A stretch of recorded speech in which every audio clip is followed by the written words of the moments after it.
They lie to you about influence. Every course, every seminar, every persuasion expert selling you communication technique. They're teaching you to dance when you should be learning to breathe fire. They're handing you a megaphone to shout at someone's logic while the decision maker inside them isn't even listening. You want to know why your words don't land, why people nod but never change, because you're knocking on the wrong door. And the real door, the one that actually opens, is buried so deep that most people teaching influence have never even found it. Why everything you've been taught about persuasion is designed to fail.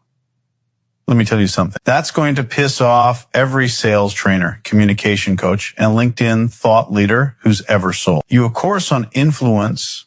They've been teaching you to have a conversation with the wrong part of the brain. And I don't mean that metaphorically. I mean anatomically, neurologically, they have aimed you at a target that doesn't pull the trigger on human behavior. Here's what I need you to understand, and I need you to understand it at a cellular level. Your brain is not one unified command center making rational decisions based on the best available data. That's a fairy tale we tell ourselves to feel civilized. Your brain is actually 3 distinct systems stacked on top of each other like evolutionary Jenga. And only one of them, the oldest, darkest, most primitive one, actually runs the show. At the top, you've got your neocortex. This is your prefrontal cortex. That beautiful wrinkly mass right behind your forehead. This is where logic lives. This is where you do math, plan your week, remember that you need to pick up milk. This is the part of your brain that reads spreadsheets and thinks it's in charge.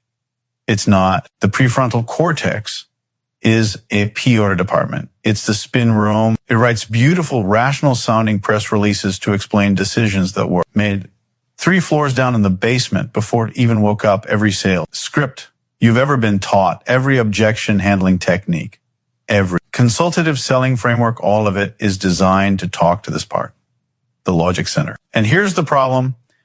This is not where behavior happens. Beneath your neocortex, buried deep in the center of your skull, is your limbic system. This is the mammalian brain. This is the part you share with dogs, cats, dolphins, every creature that's ever felt fear or love or rage. This system includes your amygdala, your hippocampus, your hypothalamus structures with names that sound like Harry Potter spells, but are actually running your entire life. The limbic system doesn't think. It doesn't reason. It doesn't care about your quarterly projections or your 5-year plan. It feels. And more importantly, it decides every major decision you've ever made, who you married, what career you chose, whether you stayed or left, whether you bought or walked, the way that decision was made here in this dark, wordless place. And then your prefrontal cortex was called in after the fact to justify it with logic. You didn't leave that abusive relationship because you finally made a pros and cons list and the cons won. You left because something inside you snapped. That's limbic. You didn't buy that car because of the fuel efficiency ratings. You bought it because of how you felt sitting in the driver's seat, imagining yourself pulling into your driveway, imagining what your neighbors would think. That's limbic. And here's what makes this so dangerous to ignore. The limbic system can smell a performance from a mile away. Your limbic brain has been keeping you alive for millions of years by detecting threats before your conscious mind even registers them. It reads microexpressions in 17 milliseconds. It processes tone of voice, posture, breathing rate, pupil dilation. It knows when someone is afraid. It knows when someone is lying. It knows when someone is performing a script they don't believe. This is why your sales pitch doesn't land, even though you practiced it 50 times in the mirror. This is why your apology doesn't heal the wound, even though you said all the right words. This is why your leadership speech doesn't inspire, even though it was beautifully written. Because the animal in the room, the limbic system in every person listening to you, can feel that you're reading lines. And the moment it feels performance, it closes the gate. It says on making access denied. Let me give you a contrast that'll make this crystal clear. Cognitive behavioral therapy, which operates almost entirely on the level of the prefrontal cortex, teaching people to think differently, to challenge their thoughts, to reframe their beliefs, takes years, sometimes decades. Patients work with therapists for 5, 10, 15 years to shift behavioral patterns that were established in childhood. Now consider this: one car accident, 12 seconds, and your relationship with driving is permanently altered. One cancer diagnosis, one sentence from a doctor, and your entire priority structure, everything you thought mattered, realigns instantly. That's not the prefrontal cortex updating its filing system. That's the limbic system rewriting the code. Trauma doesn't persuade you over time with good arguments. It reprograms you in an instant. And if you understand what I'm telling you, if you really understand it, then you realize that true influence isn't about being more articulate or having better data or crafting a more elegant argument. True influence is about learning to speak the language of the limbic system. It's about reaching past someone's logical defenses and touching the scared survival. Wired animal that's actually making all the calls. This is what I call bypassing. The bouncer. Most people teaching influence are standing outside the club, shouting at the bouncer, trying to convince him with logic why he should let them in their show, paying him their credentials, their LinkedIn profile, their quarterly earnings report. And the bouncer, the limbic system, just stands there unmoved because none of that registered as safety or threat or tribe or status or any of the things he actually cares about. Ill influence walks up to that bouncer, looks him in the eye, and speaks his language, not with tricks, not with manipulation, but with truth delivered in a frequency the body can't ignore. That's when the rope lifts. That's when you get access to the room where decisions are actually made. ND, here's what's critical. You're not doing this to exploit people. You're doing this to liberate them. Because most people are trapped in a conversation between their own PR department and someone else's PR department. While the real them, the animal, the truth, the person they were before the world taught them to perform is locked in the basement, starving for someone to finally speak to them directly. And you learn to do this, something shifts. People don't just hear you. They feel seen. And that changes everything. Childhood agreement that's still running your life. Here's a document controlling your behavior right now. You didn't sign it consciously. You can't find it in any filing cabinet, but it's more binding than any legal contract you've ever signed, and it's been dictating your decision. Your relationships, your career moves, your silence in rooms where you should have spoken for decades, and the truly disturbing pop. RT, you don't even remember the day it was written. Let me take you back to where this started. And I need you to actually go there with me. Not just intellectually understand this, but feel it. Because this only works if you stop analyzing and start experiencing. You're 5 years old, maybe 6, maybe 7. The exact age doesn't matter. What matters is this. You're in that state of being that children occupy before the world teaches them to perform. You're alive in a way that adults have forgotten how to be. You're loud when you're happy.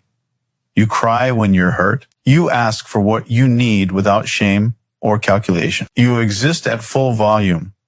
And one day, maybe it was a Tuesday, maybe it was a Saturday morning. Maybe you don't even remember the day at all you reach for something. Maybe it's attention. Maybe you're excited about something and you want someone to share that excitement. Maybe you're scared and you need comfort. Maybe you're just being yourself, laughing too loud, taking up too much space, asking too many questions, and someone shuts you down. Now, I want to be very clear here. This person might not have been trying to hurt you. They might have been stressed, exhausted, dealing with their own unprocessed trauma. They might have been a good parent having a bad day.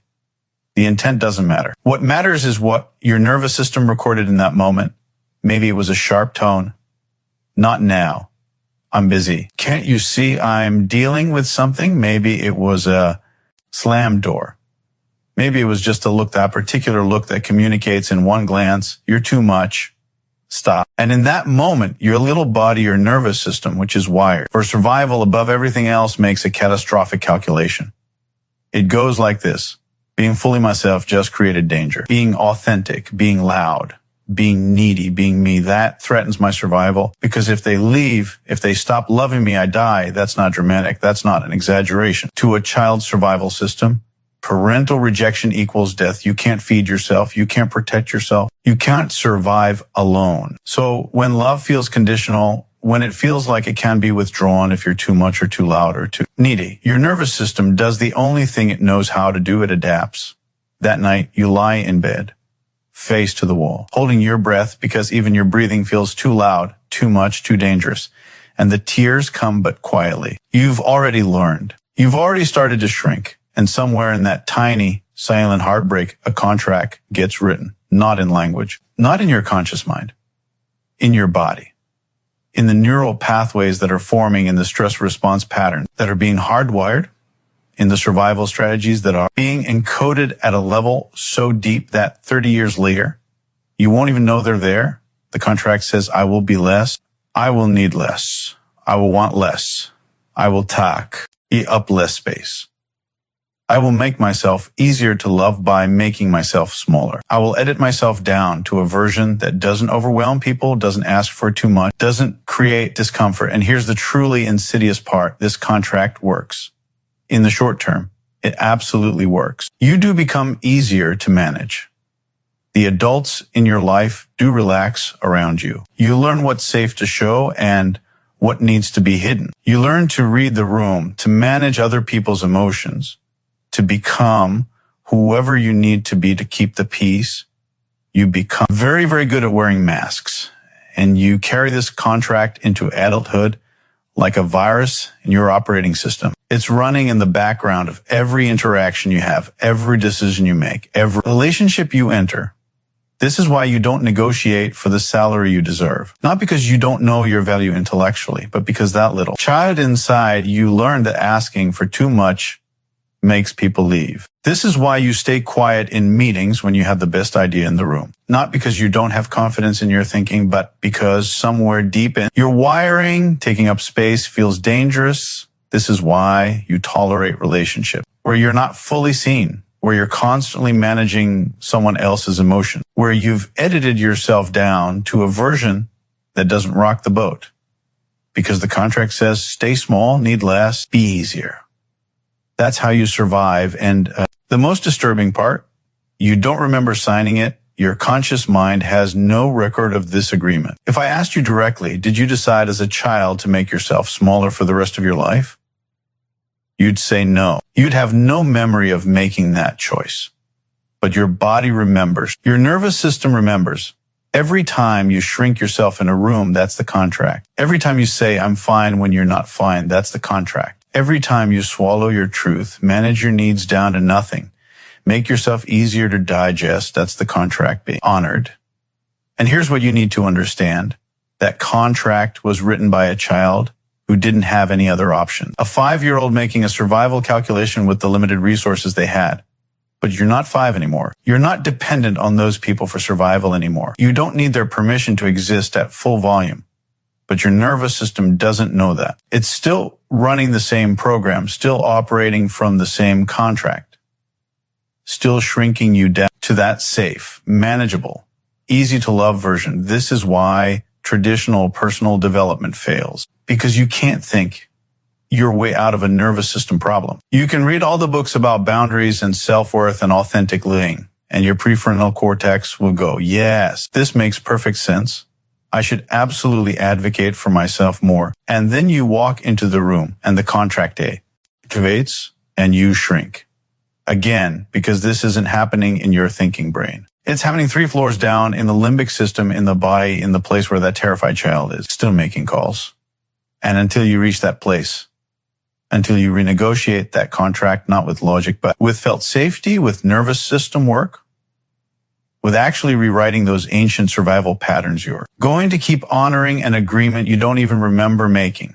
The prison cell was built by a child, but you're the one who keeps choosing to stay inside. Why connection happened? In the basement, not the boardroom. Every conversation you've ever had that actually mattered, the ones that changed something, moved something, cracked something open, didn't happen because you had the right data. It happened because you reached past someone's performance and touch the thing underneath that's been hiding for years. And if you don't understand the difference between speaking to someone's logic and speaking to their survival system, you're going to spend your entire life having surface level interactions and wondering why nothing sticks. Let me introduce you to the 2 people living inside everyone you'll ever meet. The first person is the one you see at networking events, on LinkedIn, in conference rooms. This is the professional, the competent adult. The person with the polished resume, the firm handshake, the rehearsed answers to predictable questions. This person speaks in complete sentences. They use industry jargon. They know how to position themselves strategically. They've spent decades building this persona, refining it, making it bulletproof. This is the attorney, the representative, the spokesperson for the brand called me. And then there's the second person. This one you almost never see. This person lives in the basement of their own psyche, behind locked doors, in the dark. This is the terrified animal, the survival-wired, hypervigilant, deeply wounded creature that's been making all the real decisions while the attorney upstairs takes credit for them. This is the part that still remembers every rejection, every betrayal, every moment they were told they were too much or not enough. This is the part that learned to hide, to perform, to calculate safety in every interaction. This is the sacred, beautiful, absolutely traumatized little being that's been running the show from the shadows while pretending not to exist.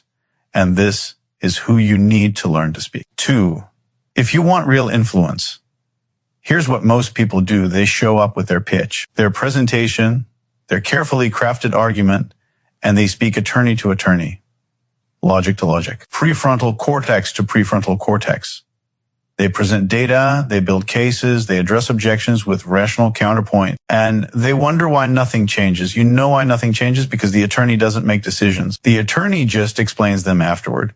The animal in the basement, that's the decision maker. That's the part that feels whether you're safe or dangerous, trustworthy or performing, genuine or running a script. And it makes that determination in milliseconds, long before the attorney upstairs has even processed what you said. Your limbic system is reading micro expressions you don't consciously see. It's processing vocal tone at a level beneath language. It's measuring your breathing rate, your pupil dilation, the millisecond hesitations before you speak. It's asking one question constantly. Is this person safe or are they a threat? And the moment it detects performance, the moment it smells script, calculation, manipulation, agenda, the gate closes. You lose access. It doesn't matter how good your data is.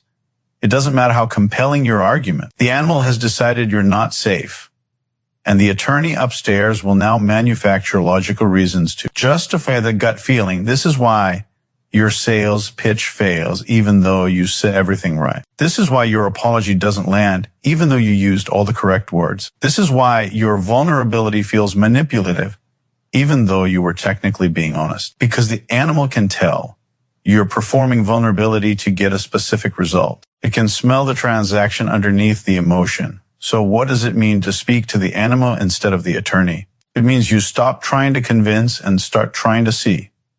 Actually see, not veil. I date in that therapeutic, pat on the head way that everyone's learned from Instagram therapists. I mean, really see someone. See the wound they're still protecting. See the child they're still trying to keep safe. See the contract they signed 30 years ago that's still running their behavior. When you speak to the animal, you're not presenting information. You're creating felt recognition. You're reaching into someone's nervous system and touching something they thought was invisible. You're saying, without saying it directly, I see what you've been carrying. I see what you've been hiding. I see the performance, and I see the truth underneath it. And when someone feels truly seen like that, not understood, not agreed with, but seen at the level of their hidden survival system, something shifts. You can watch it happen in real time. Their shoulders drop. Their breathing changes. Their eyes shift. Something that's been clenched tight for years suddenly releases just a fraction. That's not persuasion. That's not technique. That's what happens when the animal in the basement realizes it's safe to show itself. Maybe for the first time in decades, let me tell you what this looks like. In practice, the attorney says, I understand that you're frustrated with the current system and looking for a solution that addresses your key pain points. The animal hears this person is running a script and wants something from me. But when you speak to the animal, it sounds different. It sounds DS-like. You've been managing this problem alone for so long that asking for help probably feels like admitting defeat. And part of you would rather keep suffering than give someone else the satisfaction of being right about what you need. See the difference? The first statement is addressing a business problem. The second is touching the wound underneath the business problem. The first is attorney to attorney. The second reaches straight past the boardroom and into the basement. The attorney responds to logic. The animal responds to truth delivered with precision. And here's what's critical to understand. You cannot fake this. You cannot technique your way into this level of connection.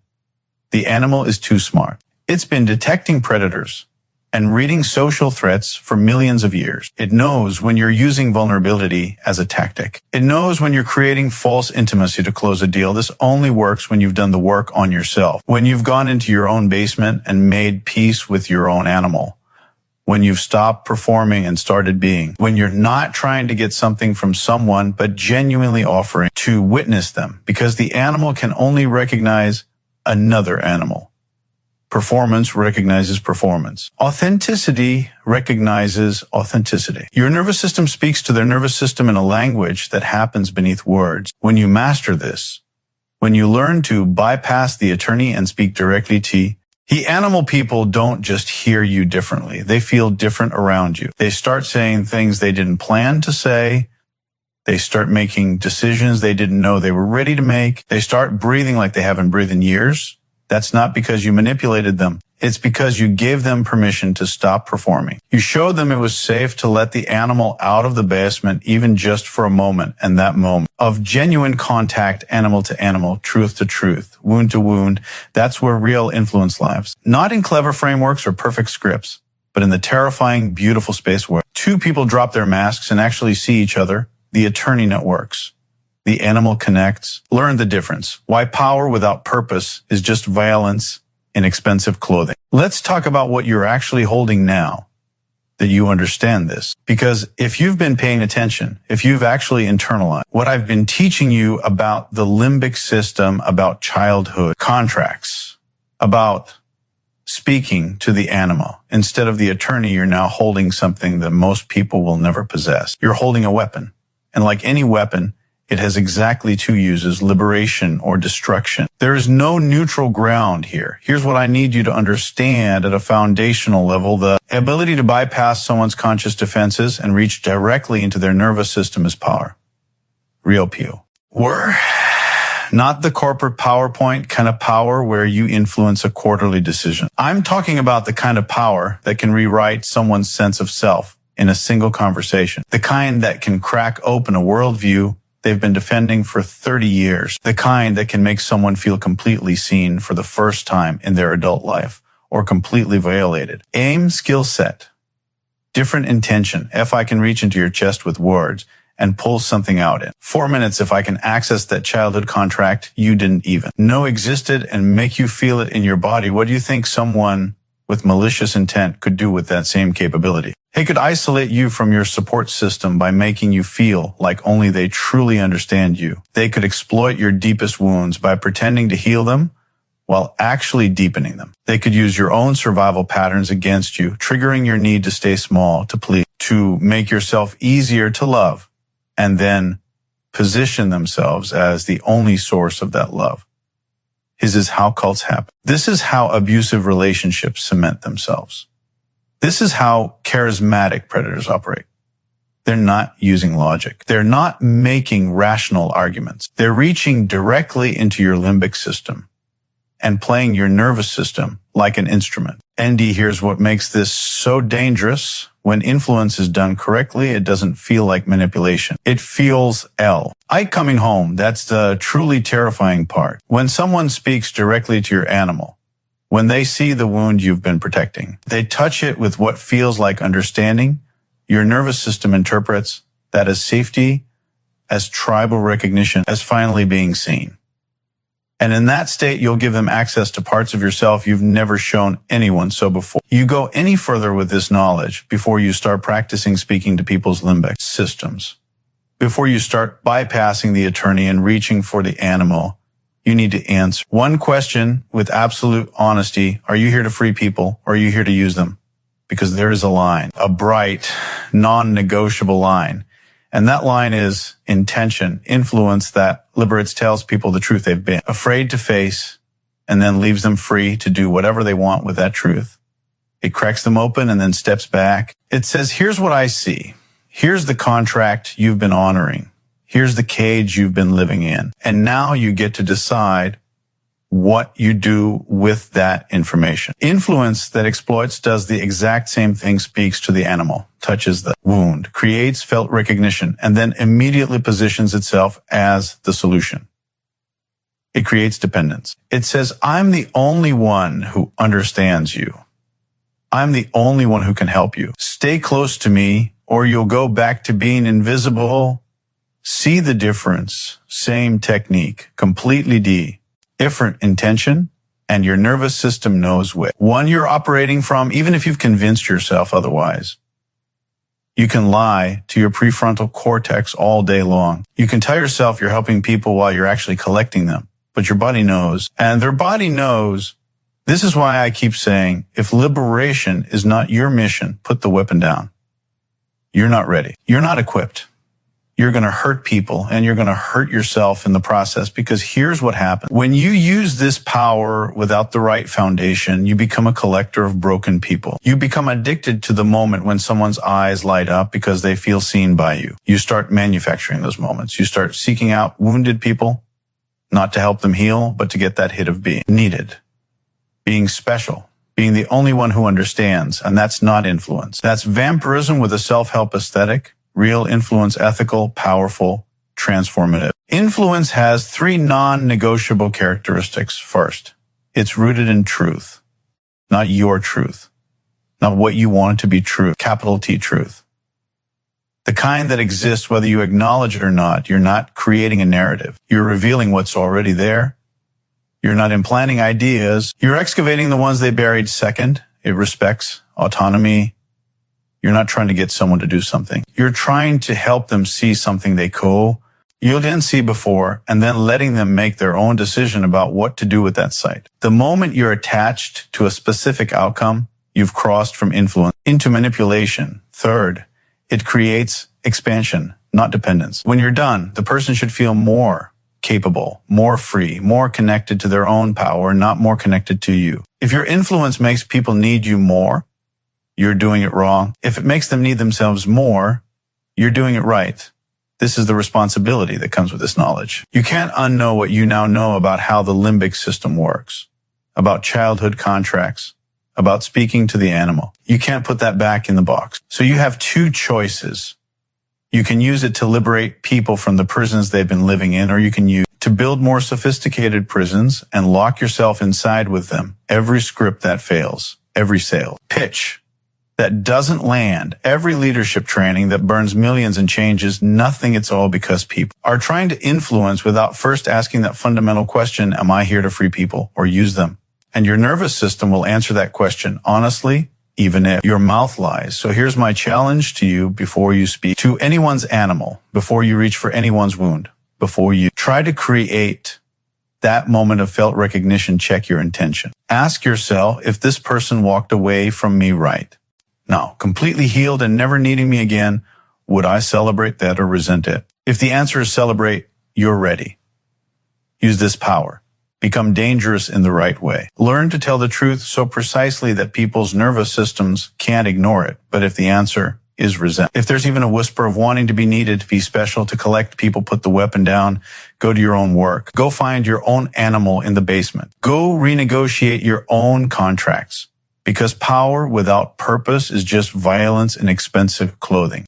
And the world has enough of that already. They lied to you about influence. Every course, every seminar, every persuasion expert selling you communication technique. They're teaching you to dance when you should be learning to breathe fire. They're handing you a megaphone to shout at someone's logic, while the decision maker inside them isn't even listening. You want to know why your words don't land? Why people nod but never change? Because you're knocking on the wrong door. And the real door, the one that actually opens, is buried so deep that most people teaching influence have never even found it. Let me show you what I mean. Your brain has a bouncer, and his name is the limbic system. He sits in the basement of your skull, ancient and primal, and he decides everything before your logical mind even wakes up. That prefrontal cortex you're trying to convince with facts and features, that's just the PR department. WRI. Test press releases after the decision has already been made downstairs. When someone buys something, leaves someone, changes their life, that's not reason winning. That's the scared animal inside them finally moving. Trauma rewrites a life in 12 seconds. A diagnosis changes everything in one breath. But somehow we think a good PowerPoint and a firm handshake is going to shift behavior. Wake up. You're fighting biology with a business card. Oh, didn't buy those shoes because they're well made. You bought them because you want to be seen a certain way. You don't leave that toxic relationship because it makes logical sense. You leave because your soul finally snaps. That's a limbic reaction. That's mammalian. And that's where real influence lies, not in the boardroom of your rational mind, but in the dark basement where the terrified child still makes all the calls. Ow. Close your eyes for a moment if you'll let me take you somewhere. Go back. You're small again, maybe 5, maybe 7. You're alive in that unfiltered way children are, laughing too loud, crying too much, asking for things like attention and affection and comfort. You're just being completely and unapologetically yourself. Andy, then it happens. You reach for something real, and someone maybe without even meaning to teaches you that reaching hurts. Maybe it's a sharp tone. Maybe it's a slammed door. Maybe it's just a look that says stop. You're too much. And in that moment, your little body learns something. It will never forget being fully me has consequences. So that night, you lie in bed, face to the wall, holding your breath, wondering what you did wrong. The tears fall quiet. You don't want to wake anyone. You don't want to be too much again. And somewhere in that tiny silent heartbreak, a contract gets written. Not in your mind, in your nervous system. The contract says, I will be easier. I will need less. I will stay small if it keeps them close. And you've been honoring that contract ever since in your relationships, in your work, in every room where you make yourself smaller, where you say it's fine when it's not, where you swallow your truth and call it maturity. You don't remember signing it, but your body does. Every single day, open your eyes. Now let me tell you what just happened. If you're feeling something right now, tightness in your chest, a lump in your throat, maybe fighting back tears, that wasn't an accident. I did that on purpose. I reached into your nervous system and pulled something out. And here's what matters. You didn't choose to feel that. Your neocortex didn't approve it. Your limbic system opened the gates, and that has influenced no techniques, no scripts, just truth spoken in a way your body cannot ignore. If I can do that in 4 minutes, what could the wrong person do with this knowledge?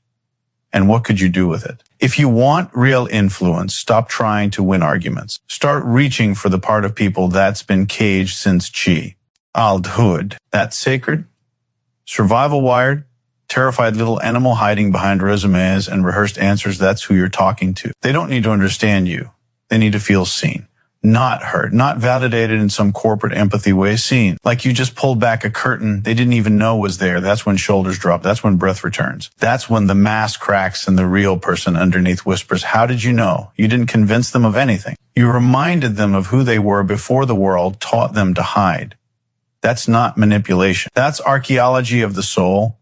But here's the responsibility that comes with this. If I can reach into your chest with words and pull something out, what could someone with bad intentions do? What could you do if you stopped treating influence like a sales tactic and started wielding it like the sacred tool it is? Because there's a line.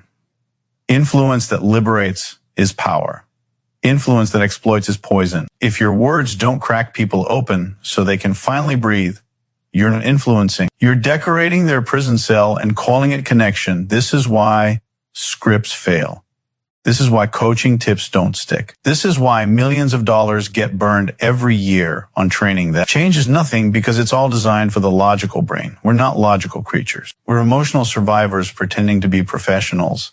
If your message isn't landing, if your sales aren't converting, if your partner doesn't hear you, it's because you're talking to the part of the brain that doesn't make decisions. You're helping someone decorate their mask and calling it connection. Every script that fails, every training that burns millions and changes nothing, it's all aimed at the wrong target. You're polishing the mask when you should be shattering it. So before you go any further, ask yourself, am I here to free people or am I here to use them? Because if it's the latter, put the weapon down. You're not ready. Influence isn't about making people comply. It's about making them remember. When someone hears you and suddenly they're breathing like they haven't in years, when their eyes shift and something ancient clicks back into place, that's not persuasion. That's resurrection. And if your influence isn't doing that, if it's just clever wordplay and psychological tricks, then it's manipulation with a TED Talk aesthetic. The world doesn't need more people who can talk smooth. It needs people dangerous enough to tell the truth in a way the body can't ignore. So stop reading scripts. Start rewriting your nervous system. And for God's sake, Stop knocking on the front door when the decision maker is in the basement. Learn to speak to the animal, not the attorney. Learn to reach past the mask and touch the sacred, terrified truth underneath. Because that's where real change happens. That's where influence becomes liberation. And if liberation isn't your mission, you have no business wielding this weapon at all. Influence isn't about making people comply. It's about making them remember. When someone hears you and suddenly they're breathing like they haven't in years, when their eyes shift and something ancient clicks back into place, that's not persuasion. That's resurrection. And if your influence isn't doing that, if it's just clever wordplay and psychological tricks, then it's manipulation with the TED Talk aesthetic. The world doesn't need more people who can talk smooth. It needs people dangerous enough to tell the truth in a way the body can't ignore. So stop reading scripts. Start rewriting your nervous system. And for God's sake, stop knocking on the front door when the decision maker is in the basement.